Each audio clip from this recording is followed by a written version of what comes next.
వైరా వ్యవసాయ మార్కెట్ యార్డులో తేమ శాతం ఉందని షరతులు పెట్టి కొనుగోలు నిర్లక్ష్యం చేస్తున్నారని రైతు సంఘం ధర్నా చేపట్టింది.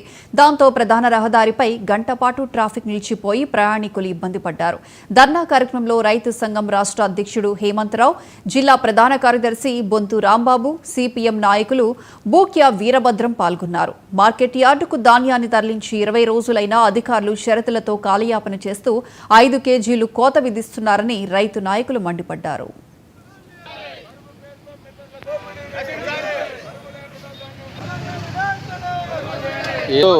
వైరా మార్కెట్లో ఈరోజు వైరా మార్కెట్లో గత 20 రోజుల నుంచి వరి ధాన్యాన్ని ఆరబెట్టుకొని ఉన్నారు.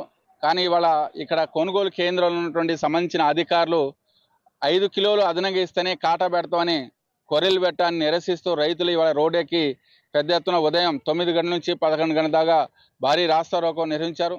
ఇవాళ రైతుల పొట్టగొట్టడానికి ఇవాళ మిల్లర్ లేక వాళ్ళ కోసం ఇవాళ కొనుగోలు కేంద్రంలో ఉన్నటువంటి అధికారులు ఇవాళ రైతులను పట్టగొట్టే ప్రయత్నాన్ని సిపిఎం పార్టీ తీవ్రంగా వ్యతిరేకిస్తూ ఉంది.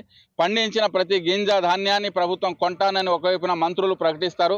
కానీ ఇక్కడ తేమ శాతం పేరుతో, అదేవిధంగా ఇందులో డస్ట్ ఉందని రకరకాల కారణాలతో కోత 5 కిలోలు ఇస్తేనే మేము కాటా పెడతామని కొర్రెలు పెట్టడం సరైనది కాదు.